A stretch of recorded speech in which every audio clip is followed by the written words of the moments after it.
Hello and welcome to Cryptic Change. As more and more people are getting rich off crypto, there's also an influx of big spenders wanting to splurge their newfound wealth on expensive things. And pretty much nothing is as expensive as entering the housing market.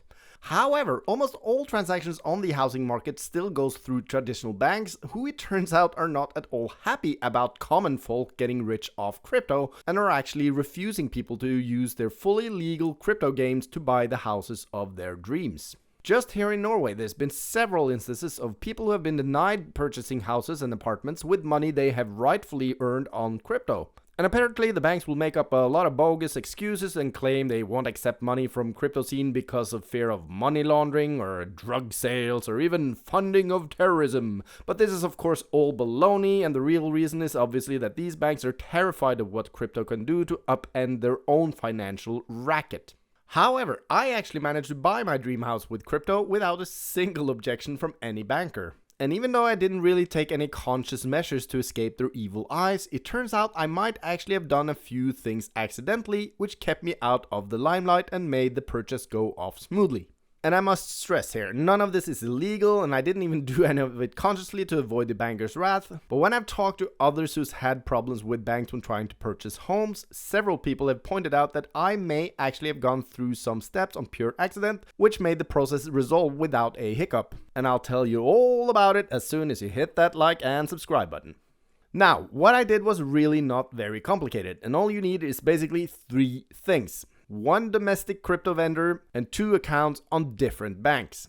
The domestic crypto vendor being the most important thing here, and the reason for that is that anyone who receives large amounts of money sent from other countries will always attract the attention of both banks and authorities alike. And the amount doesn't even have to be that big, as anytime you use a card to pay for anything outside your own native country, the banks are actually obligated to register it in a special ledger. And this is also where most people who have been denied buying houses with crypto will stumble, because if you, for example, were to sell a bunch of Bitcoin on Binance and then transfer dollars or euro or whatever onto your Norwegian account, it will automatically set off a whole range of alarm bells. However, if you were to sell your Bitcoin on a Norwegian exchange and then transfer Norwegian kroner from the Norwegian exchange onto your Norwegian account, it will then be a domestic transaction with the native currency and thus not receive the same attention. And by now, pretty much every developed country in the world will have their own native crypto exchanges, so it's just a matter of finding one in your own country when you want to cash out.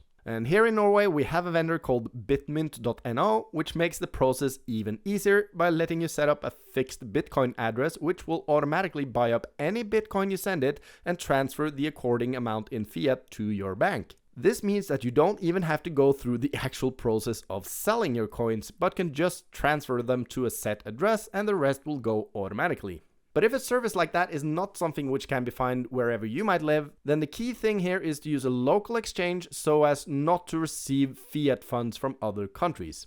And for most people, this will probably be enough to get around the annoyance of these scammy banks who won't let you use your own money to buy a house. But what I also did, without actually thinking about it, was to have the money sent to one bank and then use another bank to buy the house. And this meant that the bank I bought the house with did not even know where the money came from.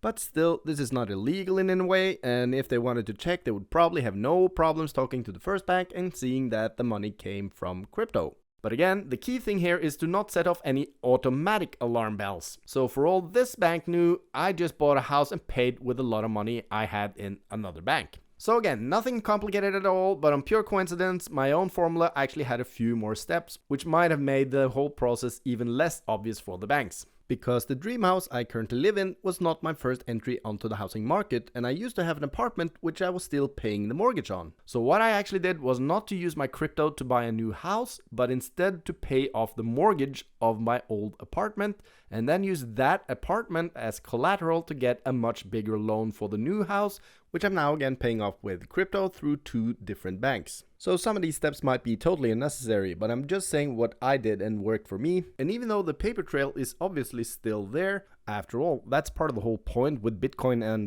having a blockchain in the first place. But if someone wanted to look into this, they at least would have to work a little bit, which quite honestly makes me quite happy to think about.